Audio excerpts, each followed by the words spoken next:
శేఖర్ గారి సందేశాన్ని ఇవ్వవలసిందిగా ప్రార్థిస్తున్నాను. Thank you. చెట్ల పట్ల, ప్రకృతి పట్ల ప్రేమ, అభిమానం, దాని విలువ తెలిసినటువంటి మహానాయకులు శ్రీ నారా చంద్రబాబు నాయుడు గారికి, అదేవిధంగా పవన్ కళ్యాణ్ గారికి, మా శ్రావణ్ కుమార్ గారికి, కలెక్టర్ గారికి, ఈ వేదికలు అలంకరించిన పెద్దలకు, ముందు ఉన్నటువంటి పాత్రికేయులకు, నా గుంటూరు ప్రజలందరికీ కూడా మనస్ఫూర్తి ధన్యవాదాలు.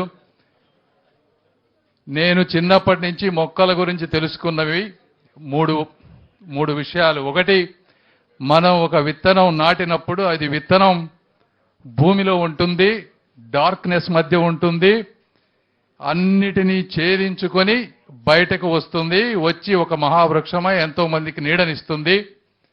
మన జీవితం కూడా అలానే స్టార్ట్ అవుతుంది. కష్టాల నుంచి విత్తనం ఎంత చిన్నదైనా కూడా మహావృక్షంలాగా వెలగవచ్చు. కాబట్టి విద్యార్థులందరూ అదొకటి గుర్తుపెట్టుకోవాలి. రెండోది, చెట్టు అనేది ఎప్పుడు సూర్యుడి వైపు ముందుకు వెళ్తుంది, అంటే ప్రగతి వైపు, కాంతి వైపు వెళ్తూ ఉంటుంది. వెళ్ళేది కూడా ఫాస్ట్గా వెళ్ళదు, స్లోగా వెళ్తుంది. ఆటుపోట్లను తట్టుకొని వెళుతుంది, గాలివానలను తట్టుకొని ముందుకు వెళ్తుంది. జీవితం కూడా అలాంటిదే. అలాంటి వాటి విలువ తెలిసినటువంటి వ్యక్తులు, అదేవిధంగా నారా చంద్రబాబు నాయుడు గారి జీవితం కూడా ఆ విధంగా స్ఫూర్తి అని కూడా మీరు అందరూ తెలుసుకోవాలి. మూడోది, చెట్లు బాగా పెరిగిన తర్వాత వేర్లు విస్తరిస్తాయి. ఆ వేర్లు ఎవ్వరికి కనపడకపోయినా కూడా చెట్టుని బలంగా నించోబెడుతుంది. అలాంటివి మన చుట్టుపక్కల ఉన్న వాళ్ళు, మన జీవితంలో ఉన్నవాళ్ళు, మన విలువలు మన వెనక ఉండి నడిపించే వాళ్ళు ఎంతో మంది ఉంటారు. వాళ్ళందరినీ కూడా ఎప్పుడూ మర్చిపోవద్దు.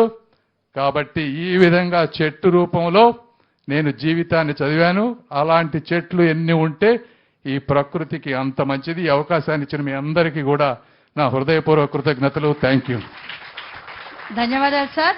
మొక్కే దిక్కు రుక్కు దానికి మొక్కు అనే సందేశం ఇచ్చారు. ఇప్పుడు మన మధ్యన